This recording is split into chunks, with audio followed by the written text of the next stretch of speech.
Assalamu alaikum warahmatullahi ta'ala wa barakatuh. Barkanmu da warhaka, barkanmu da kasancewa da ku a daidai wannan lokacin. Sunana Usman Muhammad, kamar yadda ka sani. Wasu sun sani, wasu kuma na tabbata ba su sani ba. Da wanda suka sani da wanda ba su sani ba, ina yi wa kowa fatan alheri. Ina ɗaya daga cikin sababbin ƙananan YouTubers na Arewa, ba tare da ɓata lokaci ba. Ina mai farin cikin sanar da 'yan uwa cewa mun zo muku da wata sabuwar channel mai suna Malmana TV. Ita wannan channel ɗin mun tabbatar da cewa matukar kuka kasance da ita, kuka ci gaba da bibiyanta, na tabbatar da cewa za ku ji daɗinta, sannan kuma za ku ƙaru da abubuwa da dama daga cikinta.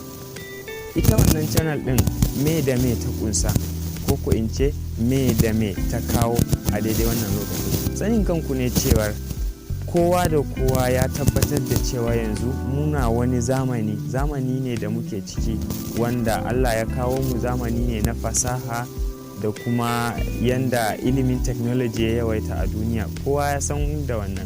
To duba da wannan ne ya sa muka yi nazari, muka kirkiri wannan channel din mai suna Malmana TV, wanda za ta rika kawo muku abubuwa da suka danganci waya da kuma kwamfuta, tare da nishadantar da ku da wasu abubuwa ma wanda ba sai na faɗa yanzu ba.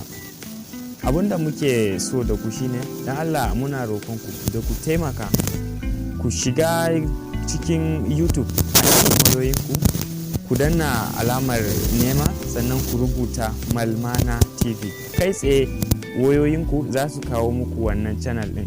Muna roƙon ku da ku shiga cikin wannan channel ɗin, ku danna mana alamar subscribe, kana ku danna alamar kararrawa, ta yanda za ku dinga samun sababbin shirye-shiryenmu a duk lokacin da muka sake, ba tare da ɓata lokaci ba ko kuma kun sha wata wahala.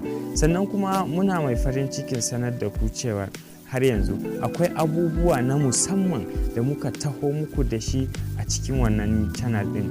Mu dai roƙonmu da fatanmu shine ku kasance da mu, ku ba mu haɗin kai, ku taimaka mana, ku danna mana alamar nan ta subscribe, kana ku danna alamar kararrawa. Ta wannan hanyar ne kaɗai za ku rika samun sababbin bidiyoyinmu a duk lokacin da muka ɗora, ba tare da kun sha wahala ba. Ni ne naku mai gabatarwa, Usman Muhammad. Kar ku manta da sunan wannan channel din, Malmana TV. Malmana TV ta ku ce, ku kasance da mu, ku ziyarce mu a shafukanmu na YouTube. Mun gode, sai mun haɗu, muna jiran ku, sai kun zo.